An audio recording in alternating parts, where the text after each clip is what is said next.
A new dawn. The courthouse steps had never seemed so steep, but as Maya walked down them into the crisp morning light, she did not feel weighed down as she once had.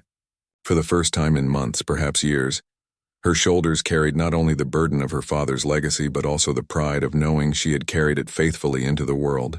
Behind her, the echoes of the judge's final words still lingered in her ears. Words that confirmed what she had always known in her heart.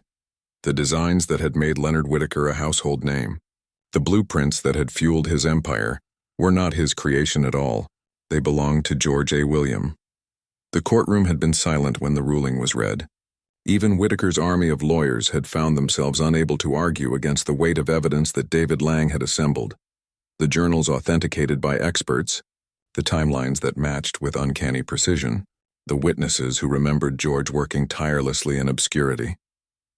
The defense's insistence that Maya was nothing more than a desperate woman chasing shadows crumbled when the truth stood unshaken before them. And when the judge declared that George William's intellectual property had been wrongfully appropriated, a wave of gasps swept through the gallery. Whitaker, who had always carried himself like a man carved from stone, had turned red with fury, his composure cracking at last as reporters scribbled furiously and cameras clicked in rapid bursts. The ruling did not strip Whitaker of his fortune overnight. Empires that large do not collapse in a single moment. But it did pierce his armor in a way that could never be undone. Lawsuits followed swiftly, investigations opened into his business practices, and investors who once sang his praises now distanced themselves in the face of scandal. He remained a powerful man, but the aura of untouchability he had worn like a crown was shattered. To the public, he was no longer a visionary. He was a thief who had climbed to glory on the back of another man's genius, and as his empire faltered, the name George William rose. For Maya, the transformation was overwhelming. She was no longer the waitress humiliated in front of wealthy strangers. No longer the desperate girl who wept in the shadows of her apartment. She had become the voice her father never had, the one who forced the world to see what it had ignored. Journalists sought her out for interviews, activists praised her courage, and universities reached out asking to archive George's journals so that students could study the brilliance that had been hidden for so long. She found herself speaking to crowds she never imagined, standing before young people who looked at her with wide eyes, listening as she told them that truth mattered, that perseverance mattered, that their voices mattered even if the world told them otherwise. Yet the greatest moment of vindication came not in front of cameras or on stages, but at home, in the dimly lit apartment where everything had begun. Her mother, Grace, sat in her recliner with tears streaming down her face as she held a framed article that read, "George A. William, the forgotten visionary finally recognized." Her hands shook as she whispered, "He's remembered now, baby. They can't erase him anymore." Maya knelt beside her, resting her head on her mother's frail shoulder, and for the first time in years, she felt peace settle over them like a blanket. Jamal stood behind them, taller now, his eyes burning with ambition, as he held one of his own sketches in his hand. "We're going to keep building, Maya," he said with quiet conviction. "For Dad, for us, for everyone who's been overlooked." And she knew he meant it. Life did not suddenly become easy. Bills still had to be paid, the apartment still groaned with age, and the shadows of their struggles lingered. But something fundamental had shifted. They no longer lived beneath the weight of silence. They carried a name that had been restored, a legacy that had been claimed, and a belief that they had the power to challenge even the greatest of liars. Months later, when Maya walked into a university auditorium, where a memorial lecture on renewable energy was being held in honor of her father, she was met with thunderous applause. The stage bore his name in bold letters, the George A. William Memorial Lecture Series. She stood at the podium clutching one of his old journals, her voice steady as she addressed the crowd. "My father once wrote, 'This design will change the world.' He believed in that even when no one else believed in him, and though he did not live to see it, his work has indeed changed the world, not just through the machines he imagined, but through the lesson he left us. That no voice is too small to matter, that truth cannot be buried forever, that even when the world tells you to stay quiet, you must keep believing." The applause that followed was deafening, but in her heart, it was the quiet memory of her father's voice that mattered most. She could almost hear him whisper, proud and gentle, "You did it, Maya." You never stop believing. And as she stepped down from the stage, Jamal at her side and her mother watching from the front row with a smile that glowed despite her frailty, Maya knew that a new dawn had truly come. Not just for her family, but for every forgotten dreamer who dared to believe their work, their life, their voice could change the world. The truth exposed, the first tremors of change came not from the courtroom but from the press. Clara Hayes, the journalist who had been working tirelessly beside Maya, finally published her first article. It wasn't in a major newspaper, nor was it splashed across the front page of a national magazine.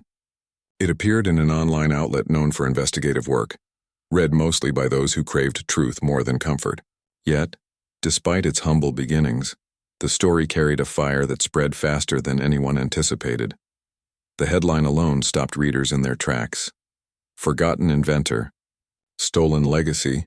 Did billionaire Leonard Whitaker build his empire on another man's work?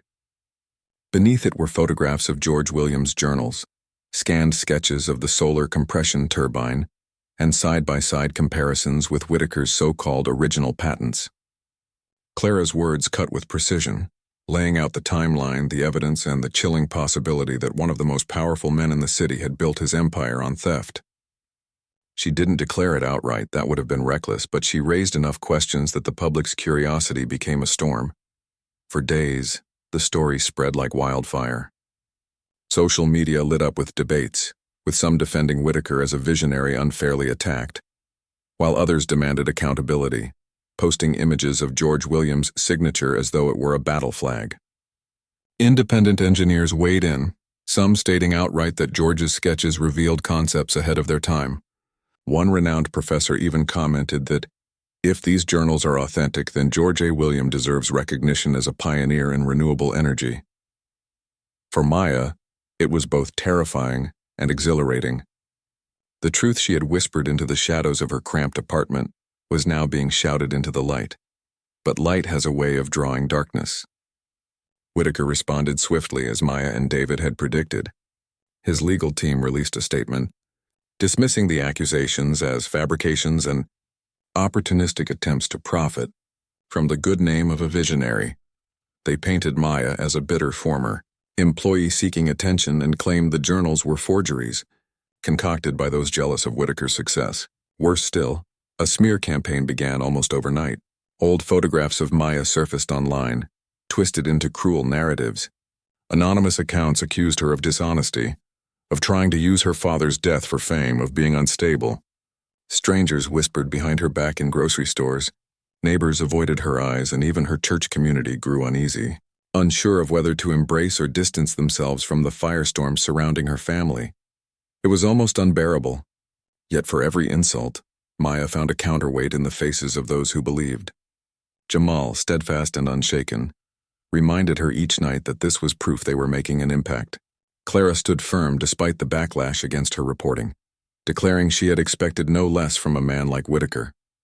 And David Lang prepared with quiet confidence, filing a lawsuit that demanded the courts recognize George Williams' authorship of the design and order an investigation into Whitaker's acquisitions. It was an audacious move bordering on reckless, but Maya knew it was the only way forward. The day of the first hearing arrived on a morning veiled in gray clouds, the city streets slick with drizzle as if the heavens themselves trembled at what was to come. Maya entered the courthouse in a plain dress, her hair pulled neatly back, her hands clutching her father's journal like a shield. The grand marble steps felt heavier than any burden she had carried before, but Jamal's presence at her side and Clara's determined stride just behind her gave her strength. Inside, cameras flashed, reporters shouted questions, and strangers craned their necks to glimpse the young woman who dared to challenge a titan. Whitaker entered moments later, flanked by lawyers in tailored suits, his expression calm, his smile sharp and unyielding. He moved with the ease of a man who believed himself untouchable, acknowledging the cameras with a nod, as if the hearing were merely another stage on which to perform. When his gaze fell upon Maya, there was no fear, only contempt, as though she were nothing more than an insect buzzing too loudly. She held his gaze nonetheless, her pulse racing, her knees weak but her eyes steady. For the first time since that night at the Whitaker Club, she realized she no longer feared him. The proceedings themselves were grueling, filled with legal jargon and meticulous arguments. Whitaker's lawyers sought to dismantle Maya's claims by questioning the authenticity of the journals, by casting doubt on her memory of her father's work, by suggesting she was motivated by desperation. Yet each time they struck, David countered with precision, presenting experts who testified to the legitimacy of the sketches, historians who confirmed the dates of the journals, and engineers who declared the designs far too sophisticated to be forgeries. At one point, David placed the original journal on the table before the judge, open to the turbine design with George Williams' signature beneath. The silence that followed was heavy, broken only by the scratching of pens as reporters captured every detail. Still, Whitaker remained composed, his voice smooth when he finally spoke. "With all due respect," he said, his words carrying the ease of a man accustomed to commanding attention. "Innovation is a collaborative effort. My company invested millions to bring renewable energy to reality. To suggest that a single man working in obscurity is responsible for an empire is not only laughable but insulting to the countless engineers who poured their brilliance into this project. This case is not about truth, it is about opportunism." His words dripped with confidence, and for a moment Maya felt the scales tilt against her, as though his charisma alone could erase the evidence in front of them. But then Jamal, sitting in the gallery, leaned forward and whispered fiercely into Maya's ear, "He's afraid. That's why he talks so much.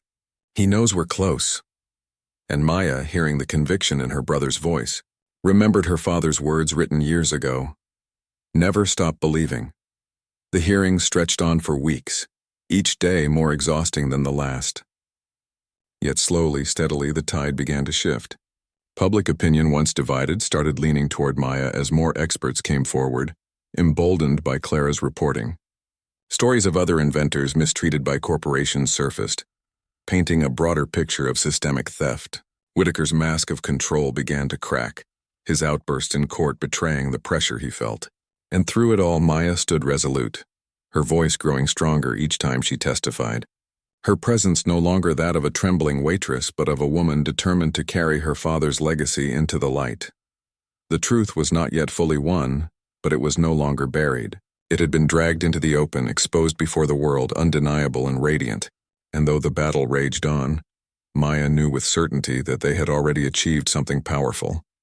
They had forced the world to speak the name George A. William, to acknowledge his brilliance and to see the daughter who refused to let him be forgotten. The breaking point, the weeks that followed, felt like a storm that never ceased. What had begun as whispers of intimidation quickly escalated into a campaign designed to break Maya before she ever truly began. Letters turned into threats. The shadows near her apartment grew bolder, and strangers on the street sometimes called her name, though she had never seen their faces before. Once, while walking home from the library with Jamal, a black car slowed beside them, its tinted windows lowering just enough for a voice to hiss, "You don't know who you're messing with. Stay quiet, little girl." Jamal had clenched his fists, ready to fight, but Maya pulled him away, her heart pounding so violently she could hear it echo in her ears. Fear was no longer an occasional visitor. It had become a constant companion, pressing into her chest with every step she took. Clara, the journalist, tried to reassure her, reminding her that this was the nature of exposing corruption, that intimidation meant they were on the right path. But reassurance did little when the rent notice turned red, when her mother's medication ran out for 2 days because she couldn't afford the refill, when Jamal came home from school with his head down, muttering that other students whispered their family's name like a scandal. Maya had dreamed of justice, of restoring her father's name, but the reality was crushing her beneath a weight she hadn't anticipated. Every step forward seemed to be met with a push twice as hard in the opposite direction, and she began to wonder whether her mother's warnings had been right all along. The true breaking point came on a night heavy with rain, when the city streets glistened like mirrors and thunder rolled in the distance. Maya had spent the entire day moving between the lawyer's office, the library, and Clara's tiny newsroom, carrying boxes of her father's journals until her arms ached. By the time she returned to the apartment, her clothes were soaked through and her spirit was frayed. She opened the door to find her mother hunched in the recliner, shivering despite the blankets, her breathing shallow and ragged. Jamal was on the floor beside her, his textbooks abandoned, his eyes red from trying not to cry. "She's getting worse, Maya," he said softly, his voice breaking in a way that made her chest twist. The doctor said she needs more than those cheap pills. She needs real treatment, and we can't afford it. His words carried the heaviness of despair but also accusation, as though he wondered if Maya's crusade against Whitaker had stolen from their mother the little stability they once had. For the first time, Maya didn't have the strength to argue. She sank into a chair and buried her face in her hands, the sobs coming in great shaking waves that tore from her chest. She thought of the night at the Whitaker Club, of her trembling voice insisting her father's signature was real, of the look of disbelief and scorn on the faces of those wealthy strangers. What had it all been for? She had lost her job, endangered her family, and brought terror to their door. And still Leonard Whitaker stood untouchable, his empire shining brighter than ever. That night she sat awake long after her mother had fallen into restless sleep, staring at the journals spread across the table. The ink blurred in her vision as tears welled in her eyes. She whispered aloud into the silence, her voice trembling, "Daddy, what am I doing? I'm trying, I swear I'm trying, but I don't know if I'm strong enough. They're too powerful. I don't want to lose everything. I don't want to lose Mama. Tell me what to do." The pages, of course, gave no reply. Only the silent testimony of a man who had believed the world could be changed with determination and lines of graphite on paper. It was Jamal who pulled her back from the edge. In the early hours of morning, when the first gray light crept through the curtains, he emerged from his room carrying a sketchbook of his own. He set it gently on the table before her. Inside were pages filled with his own designs, rough, unpolished, but brimming with creativity and potential. "I've been working on these for a while," he said quietly, his voice hesitant yet proud.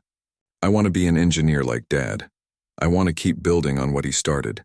But if you give up now, Maya, what does that teach me? That truth doesn't matter? That we just let them steal from us and stay silent because we're afraid?" His eyes, so young yet already burdened with too much, locked with hers. "You're all I have to look up to. If you stop fighting, then I stop believing." The words pierced her more deeply than any threat Whitaker could have delivered. She saw in her brother the reflection of their father, the same stubborn spark, the same hunger for creation, the same refusal to bow. And she realized that the fight was no longer just about justice for the past. It was about protecting the future, ensuring that Jamal never grew into a man who believed the world belonged only to those with money and power. Her exhaustion did not vanish, nor did her fear, but in that moment, she rediscovered the strength to stand. The next day, she walked into David Lang's office with her head high, the journals clutched tightly to her chest. "I'm ready," she said simply, her voice carrying a quiet certainty that surprised even her. David looked at her, studied the resolve in her face, and nodded. "Then so am I. Let's show him the world won't be silenced." Maya knew the battle ahead would test her in ways she had never imagined.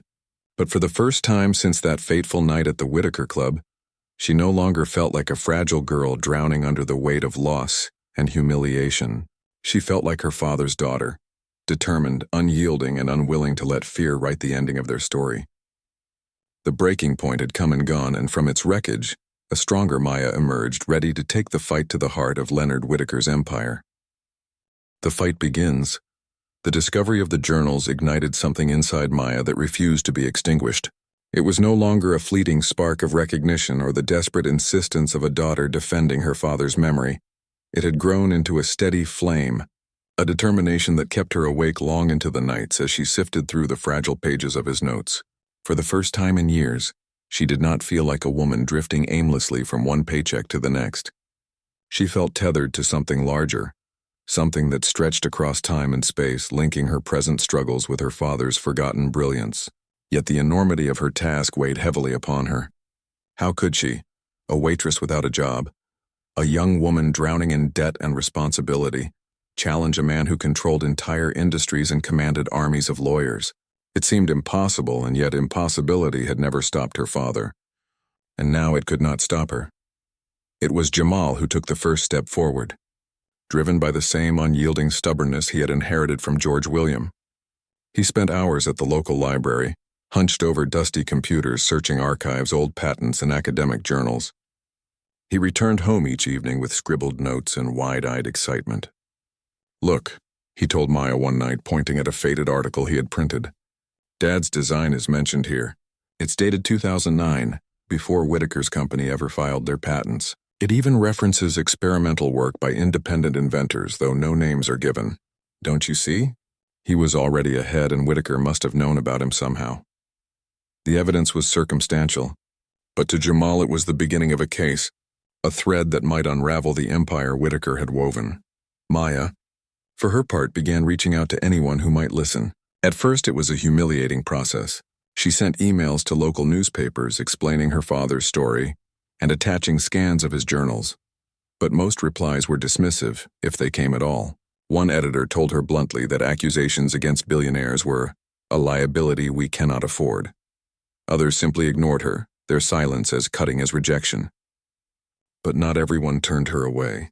After weeks of unanswered messages, she received a reply from a small investigative journalist named Clara Hayes.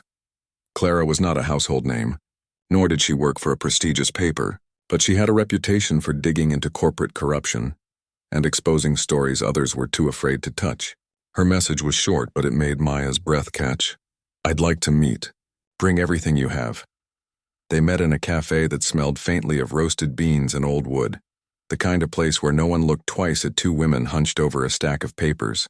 Clara was sharp-eyed and brisk, her notebook already open as she listened to Maya's trembling voice recount the night at the Whitaker Club, the journals discovered in storage, and the memories of her father's relentless work. Clara leafed through the notebooks, her expression unreadable, though Maya noticed the way her eyes lingered on the careful equations and detailed sketches.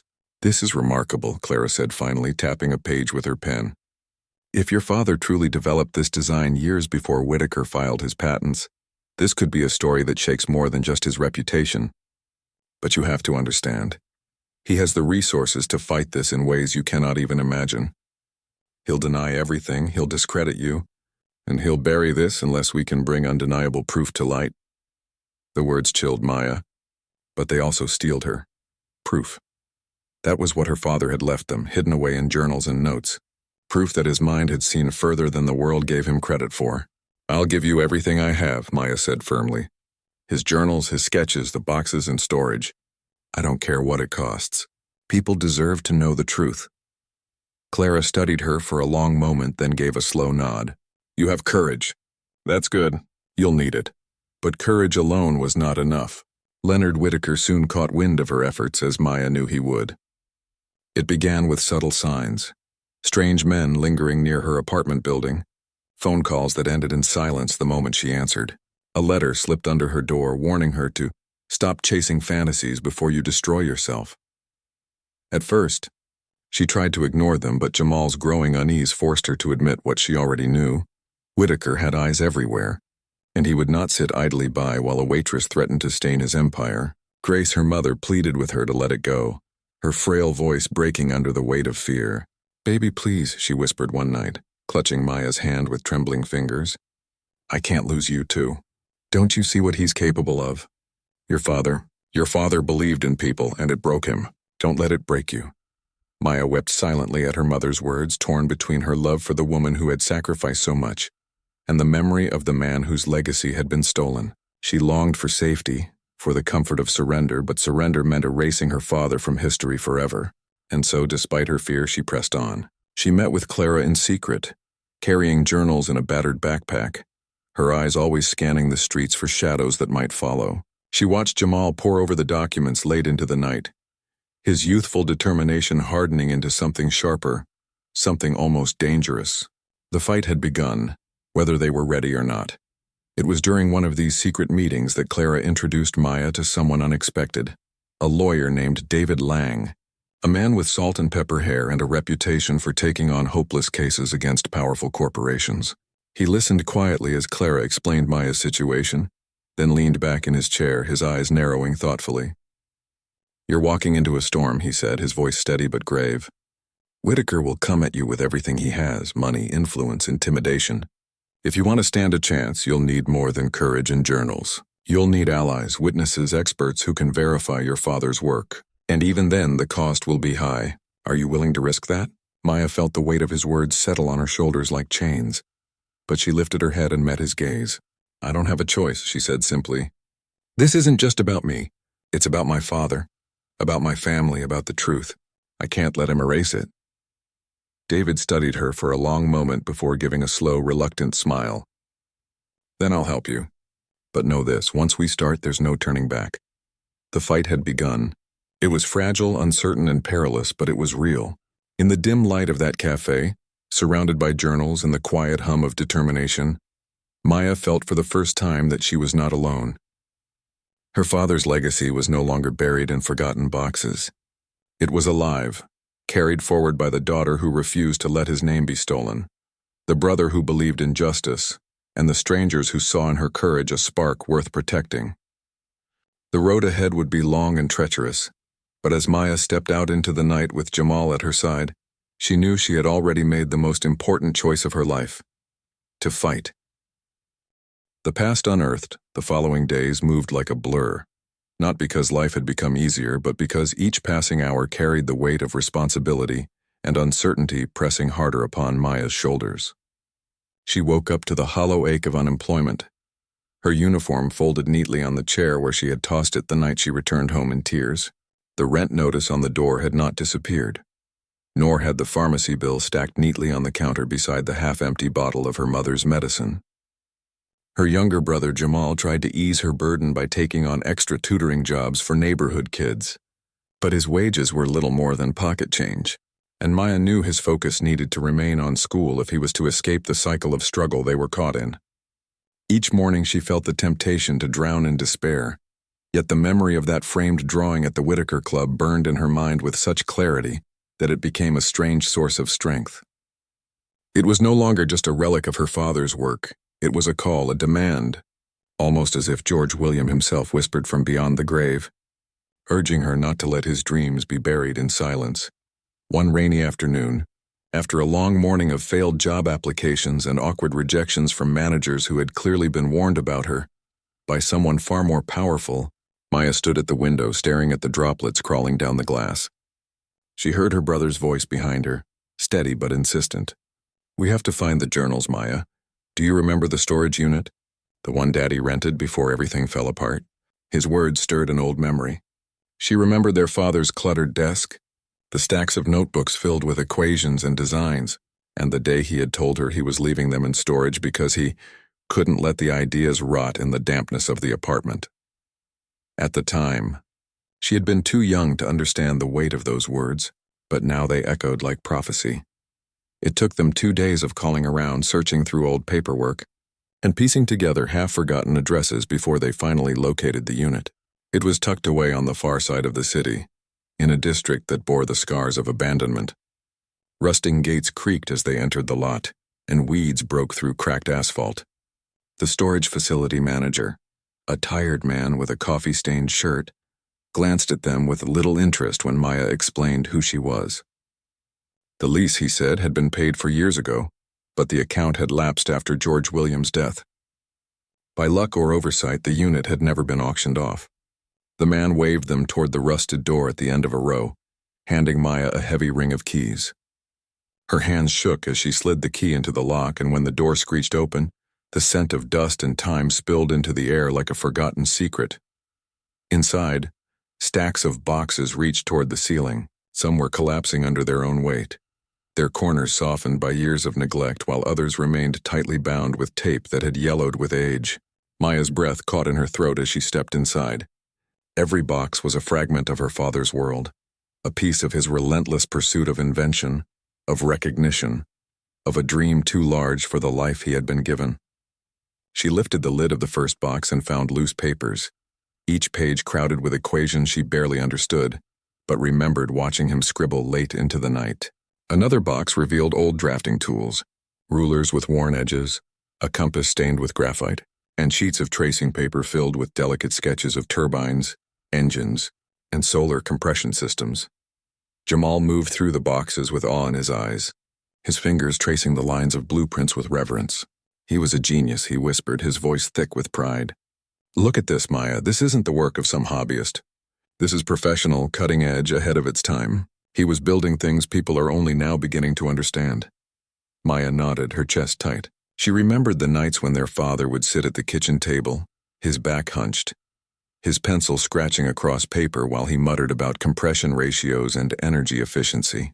She remembered falling asleep to the sound of his voice, dreaming of a future where his name would be known, where his sacrifices would finally mean something.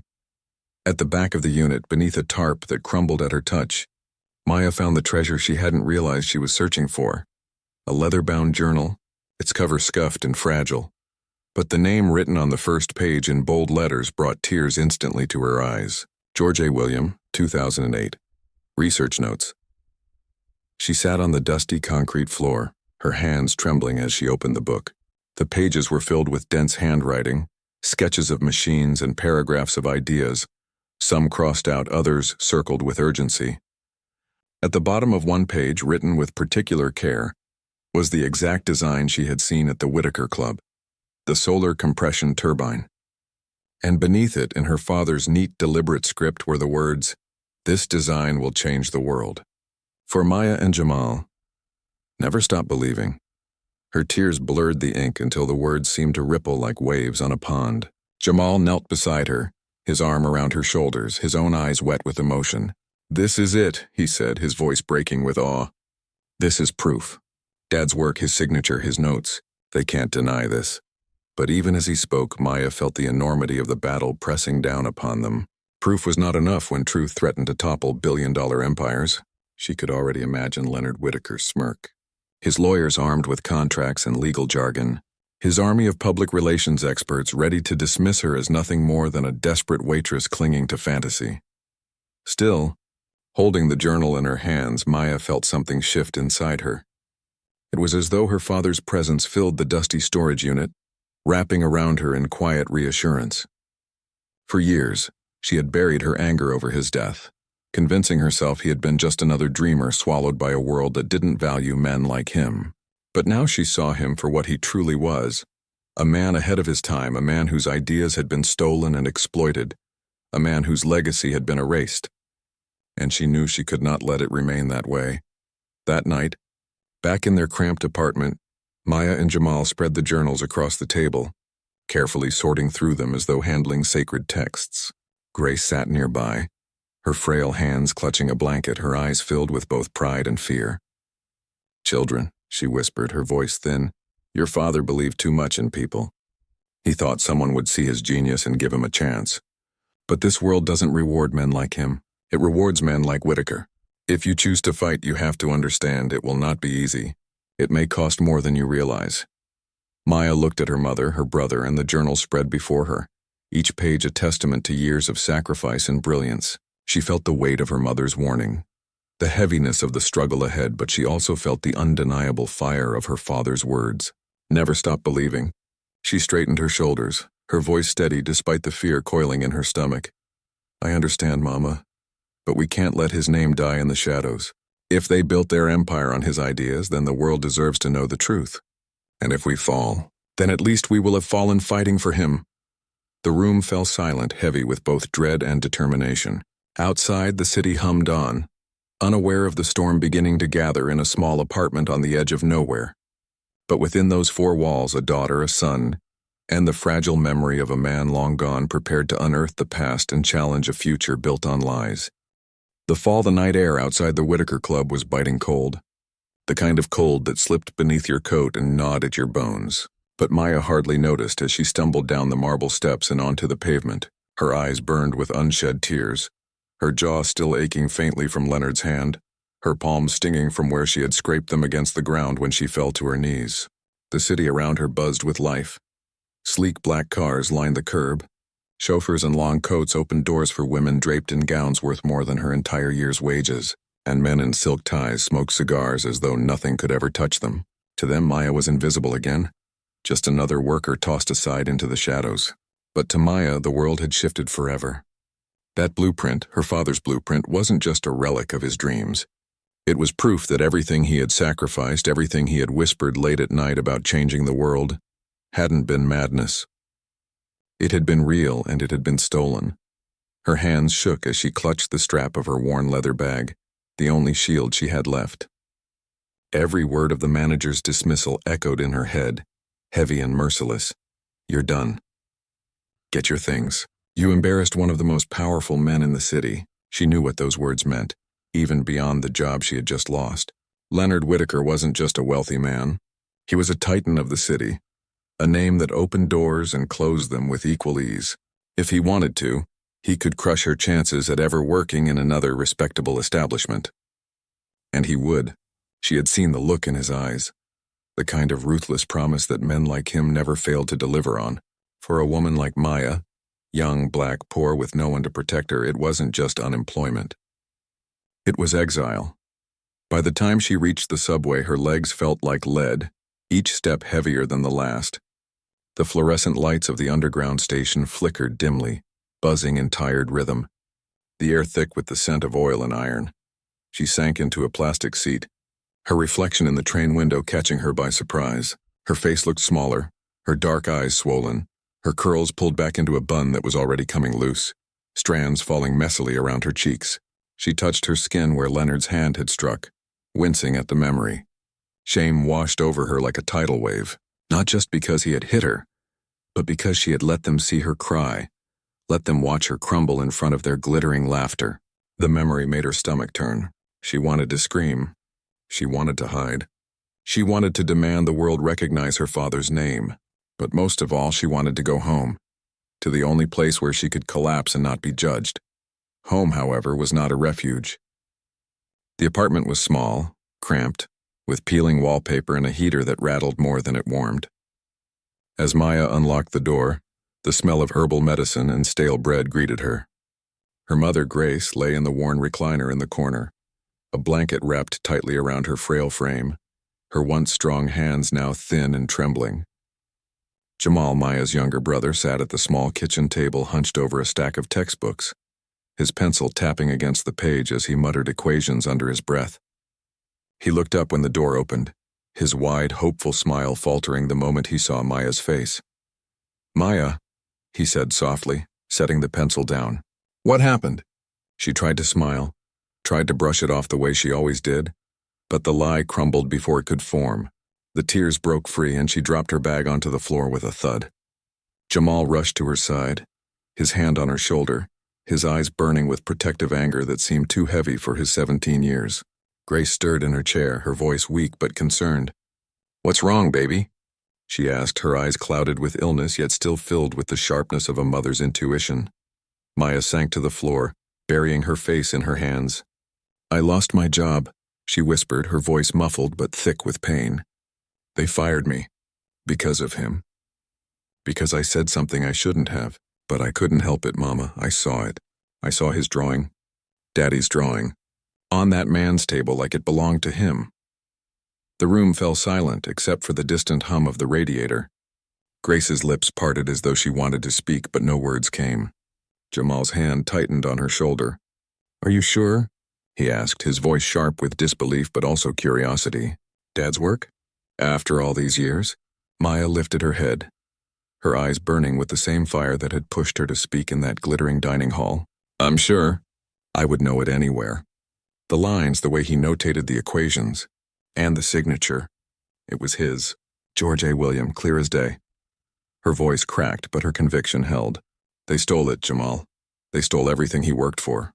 Her brother's face hardened with a mix of anger and wonder. "Then we can prove it," he said firmly. "We can find his notebooks, his sketches, the journals he used to keep. You remember, don't you? He left boxes in the old storage unit before he passed. If it's still there, we can show the world." But Grace shook her head weakly, her voice trembling. "Baby, you don't know what kind of people you're dealing with. Men like Leonard Whitaker don't get challenged by girls like us. They don't lose. They bury anyone who tries." She coughed violently, gripping her chest, and Maya rushed to her side with a glass of water.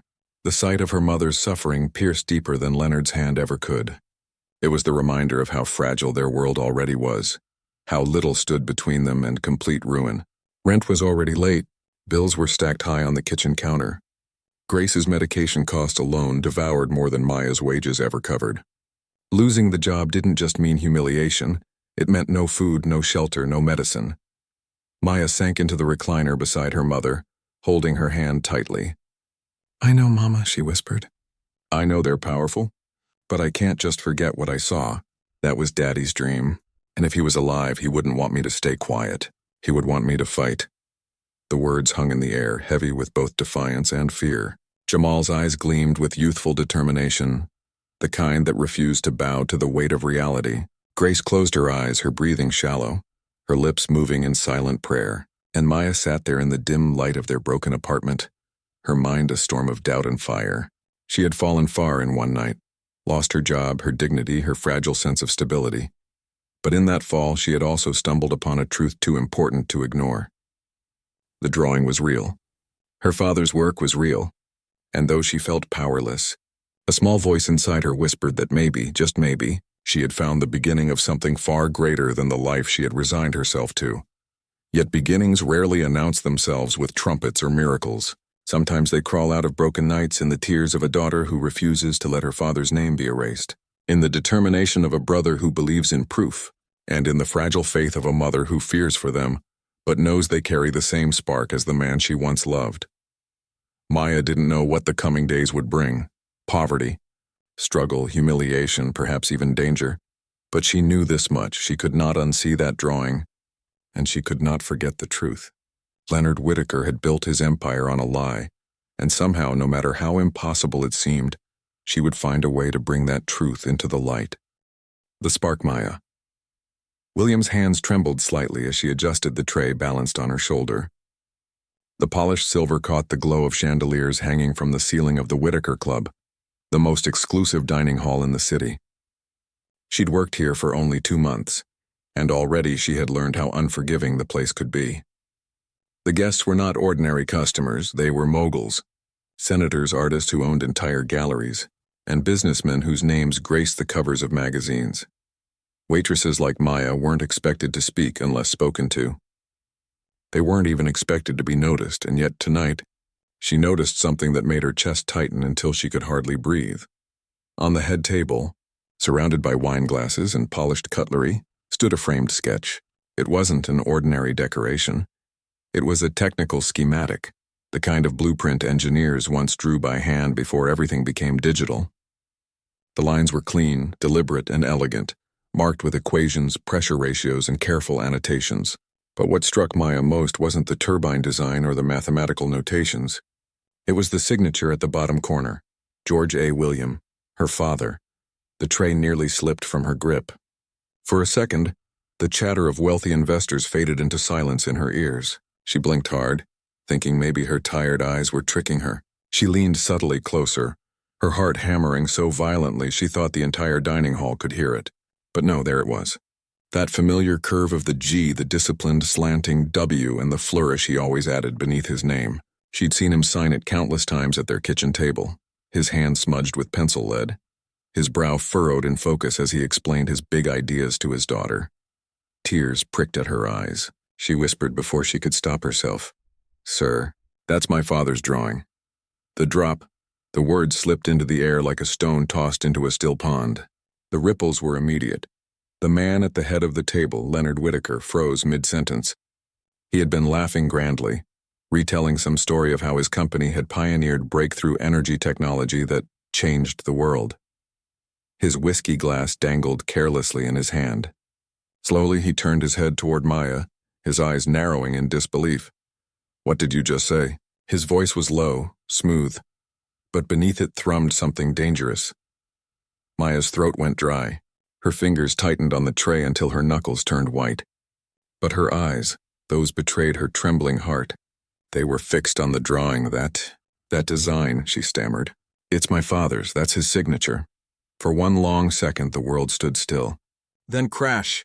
Leonard's glass slipped from his hand, shattering against the marble floor. Amber liquid spread like a stain across white stone. Gasps fluttered from the wealthy guests. Some leaned back in their seats, startled. Others leaned forward, sensing drama. Maya flinched at the sound but stood frozen. She hadn't meant to speak. She hadn't meant to interrupt. But she couldn't unsee that name. She couldn't silence the echo of her father's voice in her childhood memories. "One day, Maya, this design will change everything. People will finally see my work. They'll know my name." Leonard's mask, Leonard Whitaker, was a man known for control. For decades, the billionaire had built an empire with a calm smile and a ruthless grip behind closed doors. His empire stretched from renewable energy projects to luxury properties, all bearing his mark of innovation. Rarely, never, was he caught off guard in public. And yet, here was a waitress no more than 23, shaking in a white apron, claiming ownership of his prized artifact. He forced a tight smile, his jaw flexing. "I'm sorry, miss." "What did you just say?" Maya swallowed hard. She wanted to disappear into the floor, but something in her refused to back down. Her father's memory was at stake. She drew in a shaky breath. "I said, that's my father's design. His name is George William. I recognize his signature." A murmur spread across the table. Guests glanced at one another. Some smirked, dismissive. Others raised eyebrows with curiosity. One woman covered her mouth, stifling a laugh. Leonard's mask cracked. His eyes hardened and his voice rose sharp as broken glass. "You must be mistaken. That schematic was designed by my company years ago. It's proprietary." But Maya shook her head more firmly this time. "No, I grew up watching him sketch that exact design at home. I remember every line of it. That's his handwriting. That's his name. He worked on it for years." The room shifted again, curiosity mingling now with tension. The name that cut deep. "George William," one of the guests asked quietly. He was an older man with silver hair and a sharp suit. Evelyn Carter, Leonard's longtime business partner, leaned forward, her brow furrowed as if the name had stirred something familiar. "Yes," Maya said, voice trembling but steady.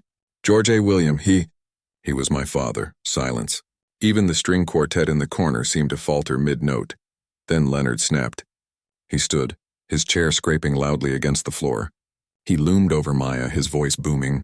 "What the hell did you just say?" Maya's knees nearly buckled. Every instinct screamed at her to apologize, to retreat. But her father's name burned on her tongue like fire. "It's true. That's his design. I swear it. Do you even know what you're accusing me of?" Leonard's voice thundered. "You, a waitress in a uniform, dare to stand here and say I stole from you?" Maya's lips trembled. I didn't mean—" "Yes, you did," he cut her off. His face reddened, his composure crumbling in front of the very investors he sought to impress. "You think you can embarrass me in my house in front of my guests?" Shattered silence. The silver-haired man, Evelyn, raised a hand. "Leonard, wait. Look closely. The signature, doesn't it say George A. William?" Leonard's jaw clenched. His smile snapped back into place like a mask shoved on too quickly. "It's a coincidence," he said tightly. "There were dozens of contributors in the early stages of development. I acquired the rights legally." But Evelyn's expression betrayed doubt. He turned back to Maya, studying her with sharp, searching eyes. She stood small but unyielding, her breath ragged, her hands shaking. Something about her presence, her conviction, unsettled him. "Well," Evelyn said slowly, rising from his chair, "I'll have my legal team take a look, just to clear the air." He placed his napkin down and walked out, leaving murmurs and uneasy glances in his wake. Leonard's eyes followed him, a vein pulsing at his temple. Then, like a storm turning back on itself, he rounded on Maya. "This is your fault," he hissed, his voice venomous now. "Do you even comprehend what you've just done? You cost me a deal worth 8 figures. Maya shook her head frantically, tears brimming. "Please, I didn't mean—" "You dared to humiliate me." His hand shot up before she could step back. The strike wasn't heavy, but it was enough to send the tray clattering to the ground, glasses smashing, echoing through the hall. A collective gasp rippled through the dining room. Some guests stood halfway, unsure whether to intervene. Others looked away, unwilling to confront the man who paid their salaries or funded their projects. Maya's face burned, not just from the sting of the slap, but from the humiliation, the way every pair of eyes in that room branded her as nothing. "Cast out manager," Leonard barked. "Get this girl out of here. She's finished." Within seconds, the restaurant manager appeared. A bald man with a stiff suit and an even stiffer smile, he grabbed Maya's elbow harshly, pulling her aside. "What the hell is wrong with you?" He hissed under his breath. "Do you have any idea who that man is?" "Please," Maya begged, her tears falling freely now. "I didn't mean to cause trouble. I just recognized it. I know it's my father's. Please don't fire me. I need this job. My mother is sick. You embarrassed one of the most powerful men in the city," the manager snapped. "You're lucky we don't call the police for harassment." "Get your things. You're done." The words crashed into her like a hammer. Her knees gave way. She dropped to the floor, hands trembling, whispering, "Please, please don't do this," but the manager had already turned away. Leonard stood at the head of the table again. pouring himself another drink as though nothing had happened, his smirk icy, his power restored by her destruction. Maya's world had collapsed in a single night. Yet, deep inside her, beneath the humiliation, beneath the tears, something flickered. A spark. The same spark that had burned in her father's eyes when he said his work would matter one day. And that spark refused to die.